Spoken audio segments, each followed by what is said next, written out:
Ti, ti, tiriri, ti, ti, ti, ti. Bueno, ya te habían de facer la musigaita esta de circo, que a mí los circos con animales non me presen res. E a vosotros, aquí seguimos nel entrego preguntando a la xente que lle de verdad lo que comenta de los circos con animales. La verdad que no son un plato de buen gusto para ver, porque los animales sufren y son explotados.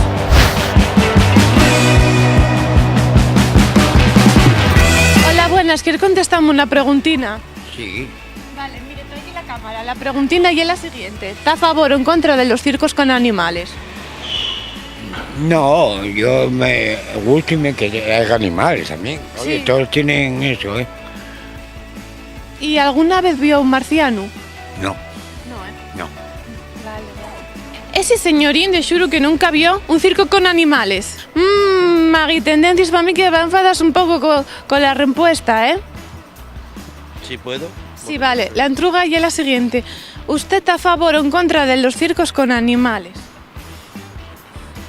Yo es que no estoy ni... ¿Gusta ahí el circo? Bueno, sí, pero prefiero la gimnasia deportiva. En realidad es eso, hay que darles vidita. Porque por suerte, por desgracia, pude acudir al zoo, que tiene un poder instructivo que para este caso sí que me... Y están los elefantinos, los tigrinos, los guioninos y de todo, y los paxarinos también y los perrinos, o sea que están en contra de los animales en los circos. Ni en contra ni a favor, sencillamente no voy y de esa manera es una manera de acabar con ello. Bueno, eso también tienen tabla que tiene razón. Sí, ¿no? sí. Lo hemos comentado, ¿no? Sí, tiene que ser de esa manera. Porque yo lo de prohibir es una norma Ya. que hay que seguir siempre que se pueda. Entonces se muere por sí mismo. La verdad es que en el entrego hay mucha gente ilustrada.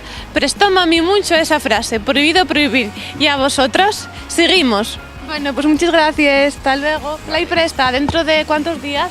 Dos puercos en sin comer, en sin res. ¿Usted está a favor o en contra de los circos con animales? En contra, En contra. ¿Por qué?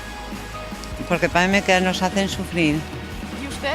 También, el mismo. ¿Tiene mascota, perrín, gato? Sí. Sí, ¿eh? Tenemos un perrín. Una perrina, sí. Parece que los provinos están ahí Sí, muy que encerrados. sufren y que los traten mal muchas veces, sí. Sí. ¿Y vosotros qué comentáis? Escribid debajo el vídeo en los comentarios. Y aquí fin otro capítulo de Magui. Tendencias donde Nakai, ¿dónde estaremos la próxima vez? ¿Quién sabe? A lo mejor en tu pueblo.